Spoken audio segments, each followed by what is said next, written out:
got the standard exhaust, which happens to look particularly attractive in my opinion. No great need to change it. I'm not the biggest fan of the exhaust which goes shooting out the back as far as the number plate. This is a bit more modern. The best ones are, in my opinion, the ones that are completely underneath. You don't see them at all. I'm not worried about showing off what type of exhaust I've got. People tend to know that by the sound, but the sound of this standard can is actually pretty attractive.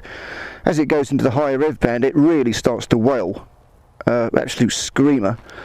And you certainly know the bike's there, and so will other people, which is probably the most important factor in it. It's got ABS brakes, combined ABS, so it works the front and back for you. Very safe. What I'll do is I'll take it out on the road and I'll talk a bit further about the factors that make this bike particularly suitable for beginners. I'll edit out the bit where I tried to do a controlled U-turn in the road here and ended up getting my back wheel stuck in the mud a bit. Almost dropped it, a little bit careless. Well, you live and learn. It's my fault for not being able to manage a tighter circle. I mean, I did find that actually the hardest part of the Mod 1 test, when you're going all in and out the cones in the controlled area. In the end I'd mastered it and I was confident when the test came. In fact, I did all three perfectly, the one that you're meant to do and the two that you do, although you won't be penalised as you prepare for the speed runs. Right, let's start this one up.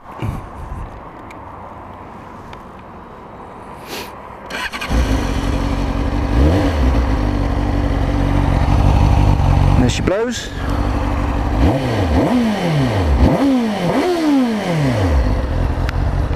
Well, sounds good to me. Let's take it for a blast in a leafy Surrey. Now, a dash, let's start with a dash really. The speedo itself in miles an hour is very clear. Temperature of the engine is very clear. The fueling gauge is pretty clear. The squares start disappearing till it gets to the end, starts flashing. The rev counter, however, you see it there moving up and down, it is very unclear. And then on a bright day you've got no chance, on any normal day you've got very little chance. However, once you get to know the bike, you will know the revs that the engine are doing. So I don't find it a particularly bad factor, although in an ideal world I prefer an analogue rev counter, because sometimes it's just nice to see it whipping up and down, isn't it? Right, let's have a look around.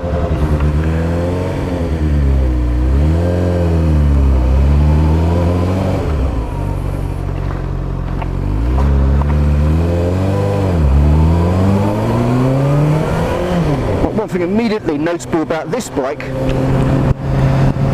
is that it's very smooth. It's got an easy takeaway, the clutch is really good. The gears perhaps a little bit clunky in first and second. Get better as you go up the revs and the changes.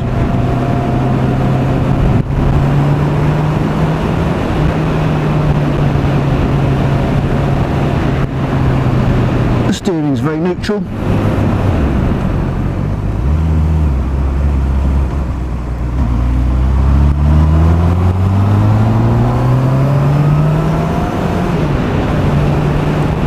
Braking itself is very good.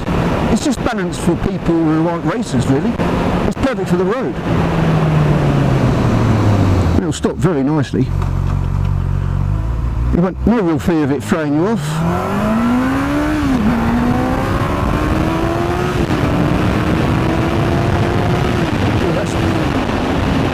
Forget how fast this bike is. I jest you not. I think 0 to 60 is probably something just over 4 seconds. So it's probably a second slower than a litre model, the CBR600F. Handling, absolutely spot on. But I'm a new rider, as you know. I've only a few months off passing my test. I'm still learning all about it. Let's go across. I think I might call it quits there.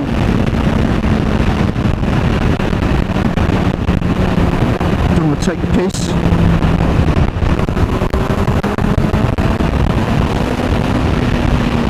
So the acceleration from a standstill, first and second gear is pretty spectacular. Once you get about 7,000-8,000 revs, the acceleration is also spectacular actually. It's certainly this case of hanging on for grim death. I'd say the mid-range is a little bit weaker. That's when you really notice it in a larger capacity bike, like 750, 675 or 1 litre plus jobby. Low down's not too bad. Of course, the plus on that side is that it's very agile around town situations. It's not going to make like a complete bloody idiot when you just touch your foot a little bit, it goes shooting off in the back of a car. All in all, this bike is set up perfectly for the target market. We've very cleverly designed this bike over the last umpteen years into what it is now. Just a fantastic all-rounder. There's not many weak points from the view of a new and experienced rider. For starters, they won't know much better, but it really is suited to their ability. Of course, you might come from a spectacularly effervescent and exciting bike like a Ducati, and you might notice things that won't be to your liking, i.e. it's too soft, the suspension's too soft, the ride's probably a little bit floaty, the brakes are soft. I mean, that's fine for new riders like myself, but it's not what experienced riders be looking for, so they'll be looking elsewhere.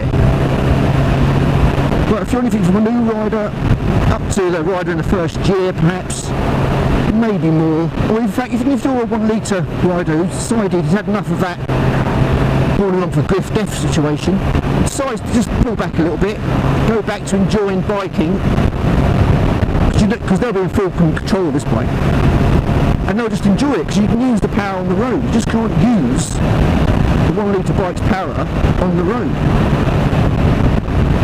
That leads me on to really, is this a track bike? Well, yes it is, in that, for that newish rider, you have plenty of confidence in going around the bends and accelerating and braking, because it will be within your ability parameters. Is it a track bike for experienced rider? Well no, there are much better track bikes out there. Obviously the RR version of this bike, albeit at £2,000 or £3,000 more, is much better suited for the track, as are its competitors, the ZX6R or the R6. But this bike is all about the road. Honda have got it spot on. There's not many bikes which do what this does in a similar way in an all-round fashion. One that comes to mind is the Yamaha XJ6 Diversion F.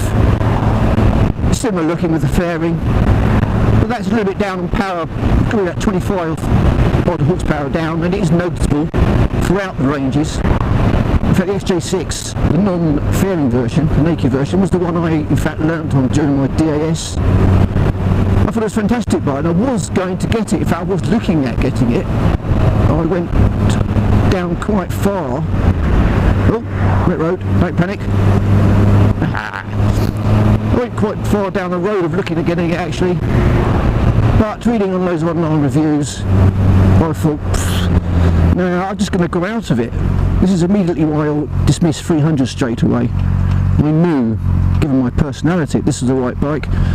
Obviously you can find out the right bike for you on whichbike.com. The reason that it was set up was to help people like me 6 months ago find the right bike for them.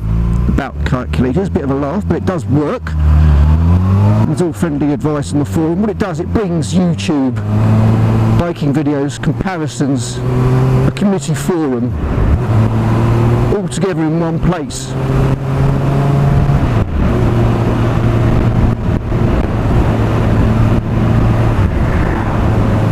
Just dawdling about at the moment with a learner driver up front. I don't mind, just enjoying cruising on a nice day. And it is pretty much, well, coming towards the end of winter. And it's just nice to get out and about, really. We've still got to concentrate. But this bike, you don't have to concentrate as much as other bikes. Some people will be asking, what about the CBR600F, which is the A2 version of this bike, in a way. In that, if you haven't got a full licence, it's the obvious choice to go for. It's a good bike, good looking bike. I mean, it's got half the power, of course, it's meant to have. I mean, I'd recommend, I think you'd grow out of that very quickly. I'd recommend, if you're that sort of person, know a 300 or a 500 won't be enough, then I recommend getting one of these and organising Honda to fix in a restrictor kit. It's basically just a tiny little key looking like thing which fits in the engine. However, the labour charge for that can be quite prohibitive, a few hundred quid. But what's a few hundred quid at the end of the day? Should you decide that the lower capacity bike's not for you, sell that at perhaps a little bit of a loss and go through the hassle buying another bike when you could have this one all along. Get used to it, pass your A licence, 2 years, whatever, and you're back. What do I like about this bike? I like that it's easy to ride. It's building up my confidence as a rider, and I've got my mind set on a more powerful, more exciting bike when I think my abilities are ready. I'm going to be test driving loads, part of my vlogging on whichbike.com, along with some other contributors. So I'll start to get a really good idea of what I like. Currently, my heart and mind is focusing on a Panigale 899, but then again, it's the same for thousands of other people. They've brought out a very nice bike, and it's very desirable. However, it's 1.5 times more powerful than this, slightly more focused. I'm going to get a bit more time learning the tricks of the trade and my roadcraft, and we'll go from there. Also like everything in its setup. It's comfortable. The handlebars themselves are quite wide. They don't come down really low like Super Sports, so your position is better, so it's better for your back, neck and wrists, which if you're new to riding and haven't built up that muscle memory, then that's actually a bloody godsend, believe me.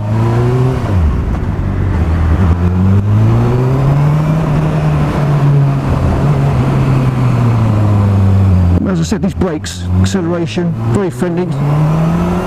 It's all set up for a new rider.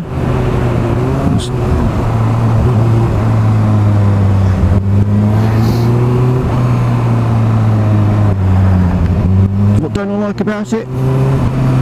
Well, I've had it a few months. Due to my own personality, not the same for everybody, I'm starting to have that itch again, that itch for more power, more speed. Which is silly really, because it's got plenty of speed. When it gets in the high rev range, it scares the willies out of me. So I don't know what I'm getting at. It's something you can't define, but it's due to my perhaps slightly addictive nature and the rush. You just want more of the rush. But it's got absolutely more than enough.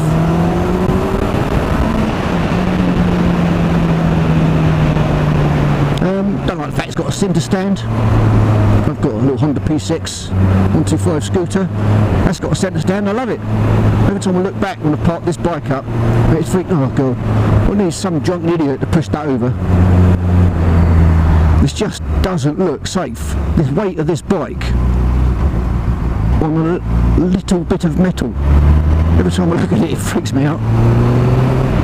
Everybody knows a way to counter on that, apart from something to get those little pads which you put on the end of it, which make it a little bit more stable in non-solid ground conditions. Whether that makes a difference normally, you might say on concrete where you normally park it, I don't know. I do like the mirrors, they're quite wide. I can see around myself nicely. However, I'm not the largest guy in the world.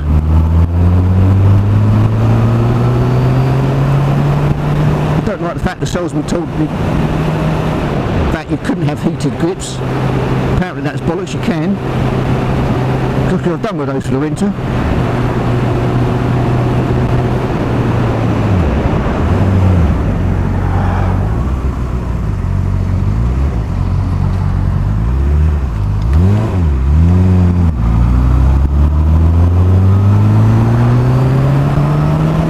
Sounds loud enough. Don't get people jumping out of their skins when you go past them. Well, you've got enough to make them realise that you're there. Low speed control is excellent, better than it was on the XJ6 I was learning on. Whether that's really because I've just used this bike, but it seemed right from the off, it just seemed more stable. The throttle was even smoother, and if you're filtering through traffic or in a town environment, that smoothness is a real boon.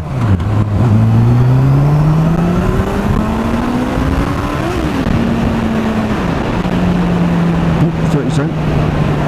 Luckily I was only doing 32. My lord.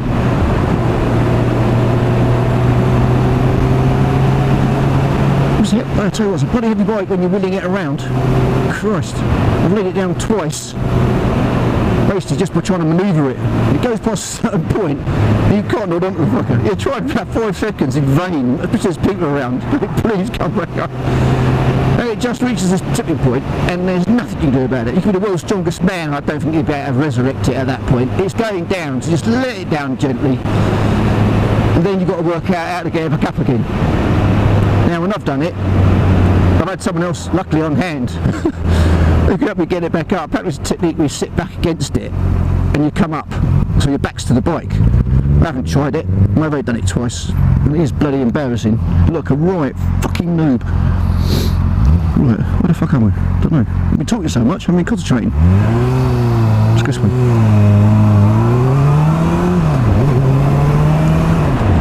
So the feel's very good. Handling's excellent, braking's good, acceleration from the off is good and controllable. I mean, you have to do bloody well to get this to wheelie. Rolling on acceleration, well, that's where a super sports will make a big difference. Let's put it in 6, I'm going 22 miles an hour, winding it on. Not too shabby. As I said, the fueling's brilliant, you don't really notice the bike complaining about it. You could go around in town in 4th and 5th and still quite happily overtake someone if you really had to. Of course, it's always more fun to drop down and whiz past them, make them crap themselves.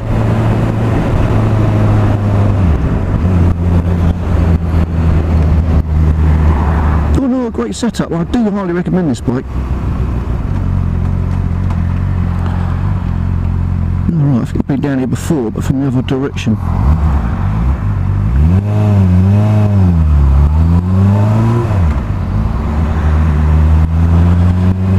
One thing I have a couple of problems with is getting the bike into neutral.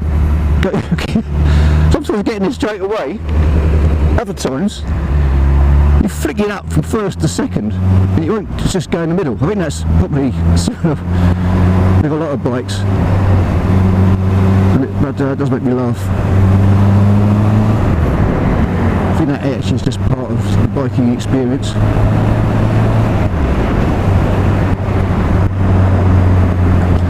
Seat wise, oh, very comfy actually, very comfy. I never had a problem with my bum due to length of riding. Let's walk this down here. Might have a go. Not the nicest area in the world, is it? Let's go in here. Yeah, I'm over there. I think that's. Does it? Oh, 125. Don't know. Didn't look long enough. Got a Range Rover. What's that doing in this area? Must have nicked it. Of course, apologies to anybody who does come from this area. I'm sure it's nice, really.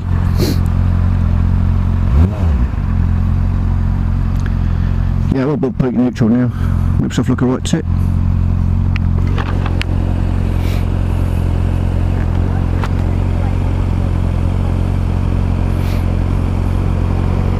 Change your mind. Do find the clutch when you're holding it in for in town riding. My left hand does start to wake a little bit. Looks like school's out.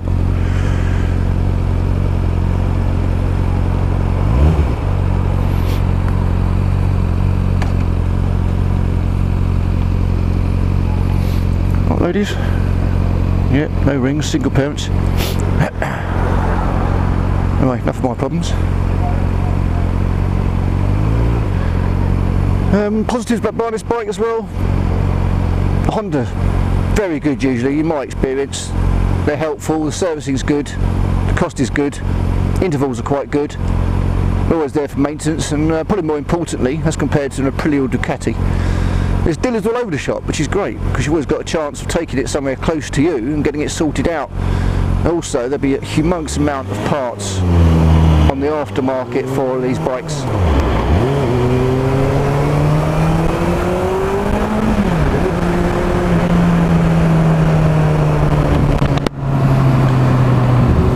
Fuel economy? Well, to be honest, not that good. I mean, wherever the bump sits, it usually cites 45, 50 sort of range. I mean, okay, it's a sports bike, but there's a bigger, faster sports bike out there which also cite that sort of amount. I've been riding this quite aggressively, I suppose, since I got it. It's just my nature. I'm not a tourer, a bit of a speed freak, and well, I don't think it gets much over 35. I think 40 is really pushing it. I think you can get 45 to 50 if you just drive it around sort of, you know, at the speed limit, taking it easy, just enjoying the ride. Not for me, thank you.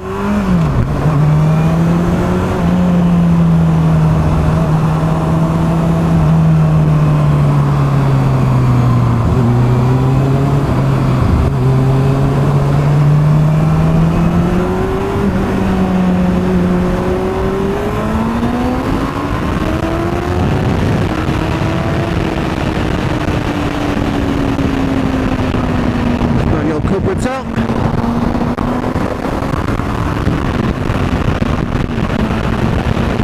Sixth gear. Stick the bum back a bit. Hopefully you can hear me above this road and wind noise. Steady long down, wheeling on at 80. Maintenance costs, running costs. As discussed, petrol isn't as good as you might be led to believe. I think it's in the region of 35 to 45 mpg depending on use. How you use the bike.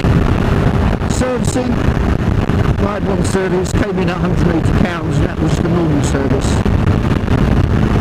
So I think that's probably about what you expect to pay for any normal service. And they get a little bit worse for doing cam belts or some sort of adjustments. Maybe in the mid 250s. Depreciation wise, well, it's a very popular bike. It's only CBR600 variant is indeed a popular bike. There's always a market for them. That helps enormously. If you can get a bike a year or two old, then you've taken away the brunt of the initial depreciation. And that's what I go for. And I'd love to get an 899 Panigale. They're just starting to come around about a £10,000 price for one that obviously when it came out from new, about 18 months ago, or a year ago, something like that.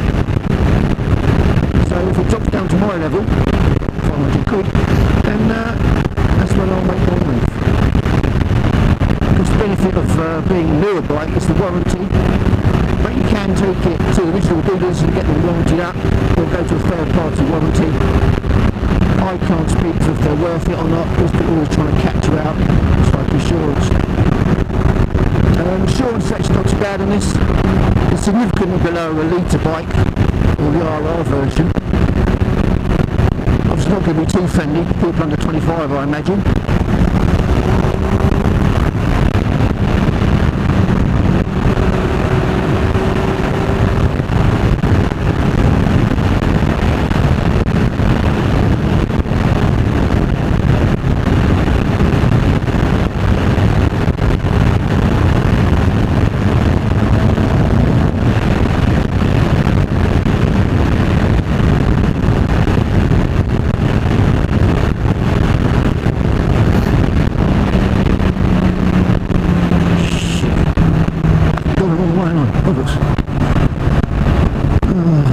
It's probably a movie mistake. I think when you're new to riding, you're still focusing on so many different things. I think it's more complicated than driving a car, to be honest. Probably not quite as bad as learning to fly a helicopter. But it certainly seems like there's a lot on your mind. With a motorbike, you've got to worry about comfort, because it's definitely discomfort on the car, and it's not bullshit. You know, my wrists and the foot of my palm starting to wake a little bit, back starting to go a little bit, neck's cringing a touch. Looks like I've been doing some high speed runs in the wind. It vibrates a lot, so fatigues. It hits you a lot quicker than it would do in the car. Then you've got to concentrate throttle position, clutching, changing gear, left foot doing the gears, what gear you in, what revs you in. Right foot on the brake, right hand on the brake, and you're worrying about the speed limit, because it's very, very easy to do that in this as opposed to compared to a car. This is a supercar. You've got to think, what's the traffic doing in front of you?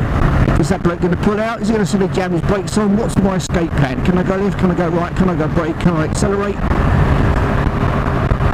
What's behind me? Should I have to brake? Is that car going to hit me? Should I slow down? Should I speed up? All these things together, you can't really throw much else into the mix. I wouldn't recommend listening to music. I wouldn't recommend talking like this. I mean, my worst habit is leaving the indicator light on. Hideously dangerous. If you're going on this road and there's a car about to turn left up front, and it's a dual carriageway and you're going 50 to 60, and you've got lift indicator on, as if I was going to peel off there, and you could easily just pull out, assuming that my lift indicator means I'm turning left. And you couldn't blame him.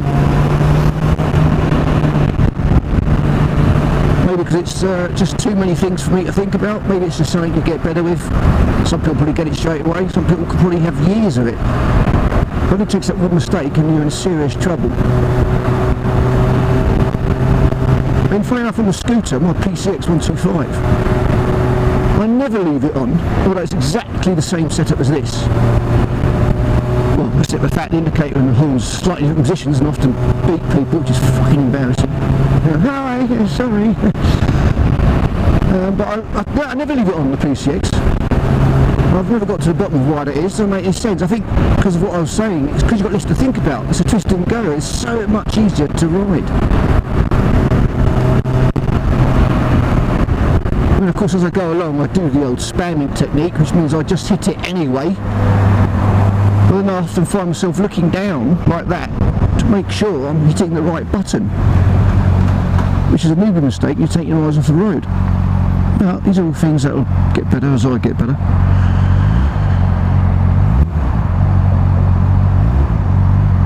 So, would I recommend this bike? Well, absolute answer is yes. I was going to bought it. I did my own research.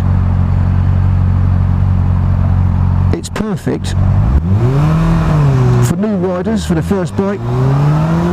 People moving up from a 300, not ready to make the move to a larger capacity like a 750 or a 1 litre. So it's a great middle ground bike. And it's also great in its own right. As in, you could have a sports bike, super sports, 1 litre plus, but this is the bike you might go to for those comfortable kind of trips where you still want a bit of fun and power. Sometimes litre bike's too much. Maybe you want to come down from a litre bike and get one of these. Have a slightly easier life.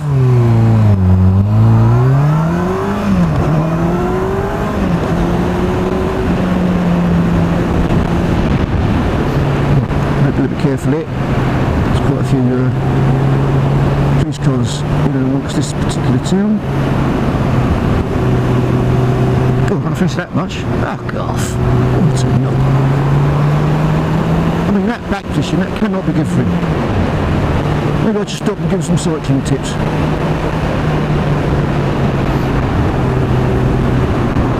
Oh, God. Fucking hate BMWs. I wish I had one of those guns. James Bond style, take him out, take the wheels out, just put a curse on it. Oh, I don't know. Why do I have such hatred for BMW drivers? I don't know. They just seem to think they own the road. It's like putting in a Gestapo uniform or a police outfit or a traffic warden. They put on that uniform, suddenly they change character. Suddenly become freaking Nazi bastards. I just don't understand it. It just changes the personality. It's obviously some psychological thing. I'm surprised no one's done a study. Maybe they have. It just seems to happen with BMW drivers. The more expensive, the faster or the bigger the BMWs are, like the X5, the worse they seem to be. Hog the fast lane, don't let you out, don't let you in, don't let you overtake.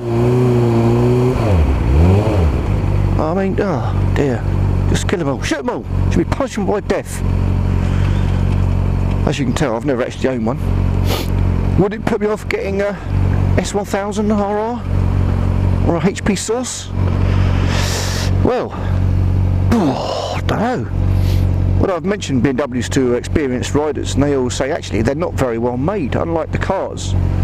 they're not as well made as the Japanese bikes, and arguably not even as well made as something like a Ducati, which their build qualities come on leaps and bounds from the stories of old. So would I? Well, I'm going to have a test drive coming up, and that'll be going on the old whichbike.com site, so keep an eye out for that. I've yet to go on a litre bike, not sure if I started that or not, but that should be entertaining at the very least. Obviously you'll see the video should I survive it. If I don't survive it, you might still see the video, but on a public announcement message. Oh dear. So yeah, get a 600. It's nimble, they're nimbler than 1000s. It's got all the speed you want for the road. It's got the brakes, the suspension. It's just fantastic. Will I go out of it? Well, yes. I think it's a bike that some people, some personalities would love and keep for decades. However, as previously mentioned, my personality is give me more, give me more. And so I'm already getting an itch. I'm not to say it's not a fantastic bike, but for me, I know I'm going to have to get something else. Whether I keep this and have something else, or trade this in, I don't know. And the thing is, I've got my PCX125 scooter, and that is just awesome with 125 miles to the gallon. It's easy to ride, put down shots, pick my kids up. So I don't really need this to do that job. So my next bike, probably an out and out sports bike. Oh, a bit bumpy.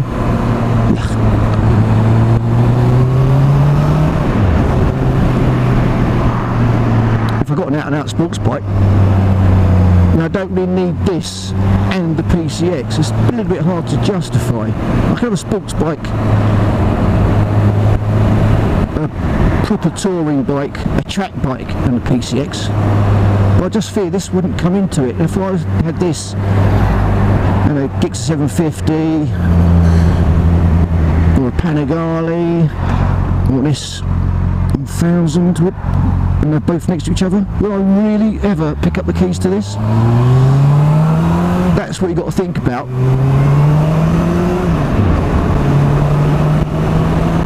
When you're a more experienced rider. As of anything, you can try out a bike calculator on whichbike.com. You can take loads of information and advice from forum members, but at the end of the day, it's all about how you feel on the bike, what it does for you. It's all about getting out there, taking those test rides. Of course, if you're getting loads of information from different sources, eventually you're building up a picture, because you can just tell by the way the person's talking, their tone or their personality, that they might be similar to you, and something they say or written strikes a chord. But it's still no substitute for just getting out on the bloody things. I can appreciate it's a much more difficult question when it's your very first decision after passing the test. If you're bigger than a 125, you just know you want something bigger. And I completely jumped all of that. But would you go from 125 to a 300? Well, yes, if the 125 was quite staid and boring, as in, you know, not an R125 or an Aprilia. So therefore a 300, like the Ninja, or even a CBR600 as an A2 category, you know, they make excellent bikes, but again, you're going to go out of them.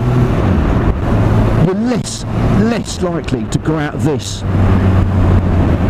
It doesn't put a foot wrong, it doesn't cost a great deal to run, and it's got everything you need for the road anyway, really.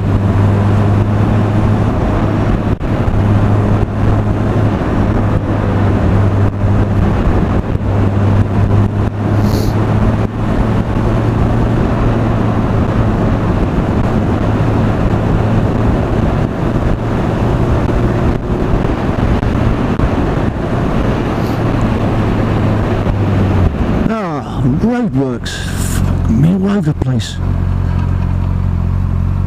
People say, well, they only do it at certain points of the year, ready for some sort of season. Look, that's bollocks, isn't it? They're there every bloody day of the year, everywhere, somewhere. You can't do a reasonable journey anywhere and not hit flipping roadworks. Oh, got a filter down there. Don't really fancy it. Don't like going down the lift, I think that's a bit rude and dangerous. Oh, well, I have to wait here like these bloody cages. They've got no right to be on the road, have they? Absolutely no right when I'm on the road. Flipping disgraceful. Oh, dear, dear.